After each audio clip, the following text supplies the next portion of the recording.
percaya Jessica Wongso? Ya, wajar dong. Saya hanya melihat di televisi Peggy mengatakan saya tidak bersalah.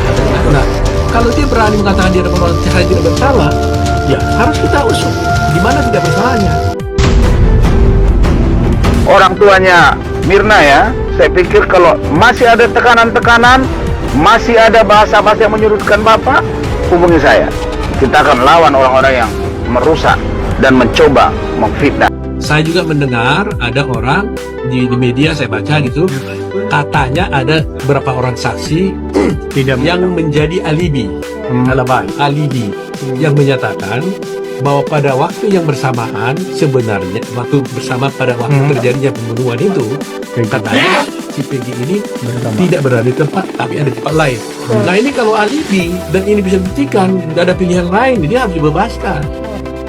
Nah, tinggal alibinya itu betul-betul strong nggak gitu. Ya kan, ini kasus sama dengan pernah saya tangani kasus Johnny Sembiring pada tahun 83, 38 tahun yang lalu. Juga alibi. Jadi dituduh dia melakukan pembunuhan di Bogor, ternyata pada waktu bersamaan dia berada di Bandung. Nah ini sama. Ini namanya alibi. Alibi ini kuat sekali. Kalau ini bisa dibuktikan dia berada di satu tempat lain, ya di tempat lain daripada tempat pembunuhan terjadi pada waktu yang bersamaan, saya kira tidak ada alasan dia harus dibebaskan. Saya tidak pernah menaruh racun di gelas kopi seperti yang dituduhkan kepada saya. Kalau ada fakta persidangan yang membuktikan kalau saya adalah seorang pembunuh, maka saya rela untuk dihukum seberat-beratnya. Namun faktanya tidak ada bukti tersebut dan tidak akan pernah ada, karena saya bukan seorang pembunuh. Saya dan kita semua tahu Mirna sudah tidak ada.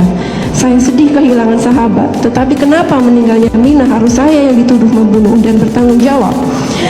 Maka saya akan tetap berjuang sampai titik darah terakhir untuk keadilan. Ini bisa dibuktikan dia berada di satu tempat lain, ya di tempat lain daripada tempat pembunuhan terjadi pada waktu yang bersamaan. Saya kira tidak ada alasan dia harus dibebaskan. Melihat DPO 2 dicoret, Bang, menimbulkan kalau masyarakat DPO itu dihilangkan, ini masalah hukumnya tidak percaya. Saya terus terang aja harus membaca dulu lagi dokumen-dokumennya. Tak ingin bernasib seperti Jessica Wongso, Otto Hasibuan siap tangani kasus Peggy Setiawan hingga bebas. Otto Hasibuan tak ingin melihat nasib Peggy Setiawan seperti Jessica Wongso.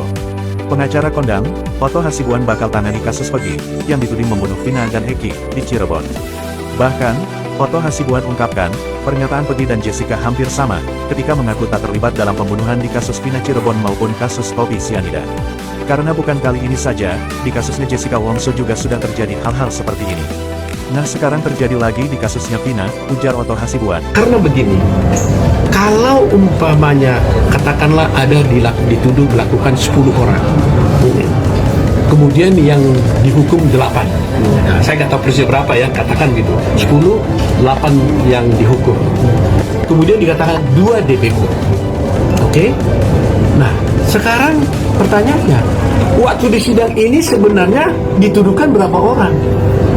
Mestinya kan 10 dong, karena dibilang 2 ada di sana, ya kan? Dan 10 orang ini pasti kan ada perannya masing-masing, iya kan? Perannya masing-masing. Kalau ternyata ada 1 orang tidak ada di sana, berarti perannya ini, skenario-nya ini salah dong semua. Benar. Ada yang pegang pisau, ada yang pegang tangan, ada yang pegang ini katanya kan, 8 orang umpamanya. Nah, kalau ternyata 1 orang di antara yang katakan bahwa ada yang pegang pisau ternyata tidak ada, berarti kan skenario ini kan sudah tidak tepat gitu.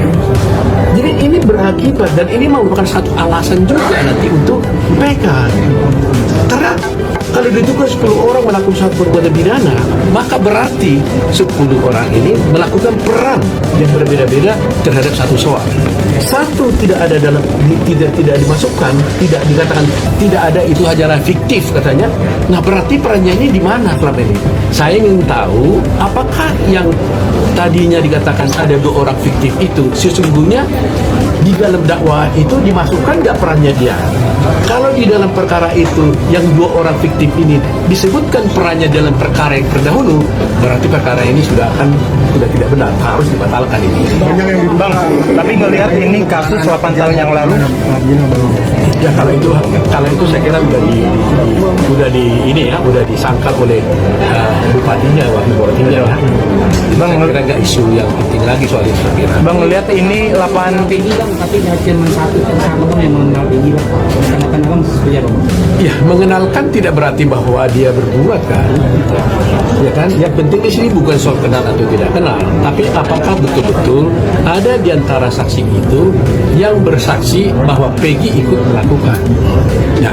Jadi kalau sampai umpamanya ada 8 orang saksi yang terdakwa ini menyatakan Peggy berbuat, tapi ada juga saksi lain yang mengatakan bahwa Peggy tidak ada berapa di situ. Ini satu hal yang serius, ya kan? Jadi harus dilihat apakah ada pemaksaan atau tidak. Gitu. Jadi mungkin masih panjang nih. Kita lihat ya. Bang, besok kita akan jelaskan pada Anda sekali. Bang ngelihat ini kasus 8 tahun yang lalu, bisakah sekarang diungkap kembali dan mendapat keadilan tinaknya sendiri? Bisa, sangat bisa. Karena PK itu tidak ada batas waktunya. Sepanjang ada bukti baru, ya, novum namanya, itu bisa dipakai sebagai dasar untuk mengajukan PK, ya kan? Nah, jadi tapi seperti katakan sebenarnya saya karena sudah banyak teman-teman yang membela di sana, mereka saya kira udah tahu lah apa yang mereka lakukan. Berarti garis besarnya besok Praja akan bertemu dengan pihak. Saya akan bertemu dengan saudara Titin yang memohon perlindungan hukum. Jadi saya terpaksa terlibat memberikan komentar ini karena ada permohonan perlindungan hukum dari anggota saya. Saya sebagai ketua Pradi, sebagai salah satu organisasi terbesar di sini, tidak boleh tidak, saya harus bantu. Bisa dibilang turun gunung. Turun gunung. Ngelihat lawyer Saka sendiri kesurupan, Bang. Wah, itu saya nggak tahu lah. Nanti lagi Thank you, Bang. Seperti yang diketahui, buntut dari viralnya film Ice Cold Murder yang mendapat atensi publik, sejumlah kalangan turut bersuara menyampaikan pandangannya berdasarkan keilmuannya. Salah satunya, kemarin Otto terlihat membuat pertemuan khusus dengan Master Firasat Wirang Birawa. Wirang diketahui salah satu orang yang begitu vokal menyatakan Jessica tidak bersalah dan siap mengungkapkan kejadian yang sebenarnya. Tidak hanya Wirang, sejumlah nama lain yang potensi dapat membantu Otto Hasibuan juga terlihat, seperti Reza Indragiri, Dr. Jaja, hingga Roy Suryo dan Abimanyu yang siap mengungkap berbagai kejanggalan yang terjadi. Lantas, akankah forum yang dibuat Otto dengan orang-orang tersebut dapat menghasilkan pandangan hukum baru untuk memperjuangkan keadilan untuk Jessica?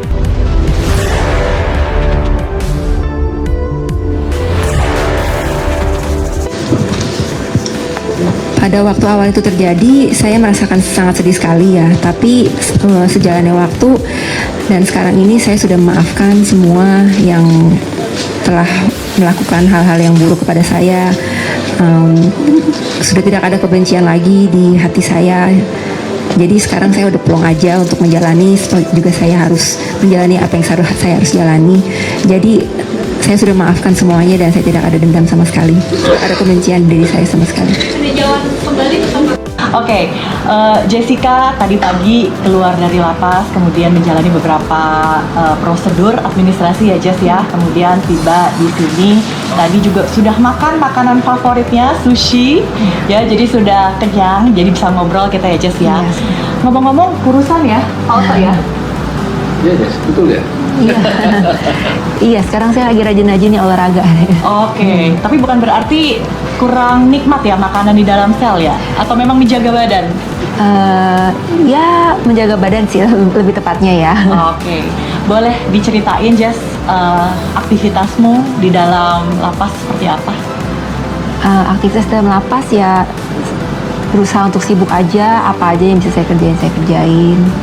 Terus ya mencoba untuk membantu lapas, siapa tahu saya bisa berkontribusi dengan sewaktu saya menjalankan waktu di sana. Ya semoga bermanfaat dan bisa meninggalkan kesan yang baik untuk lapas.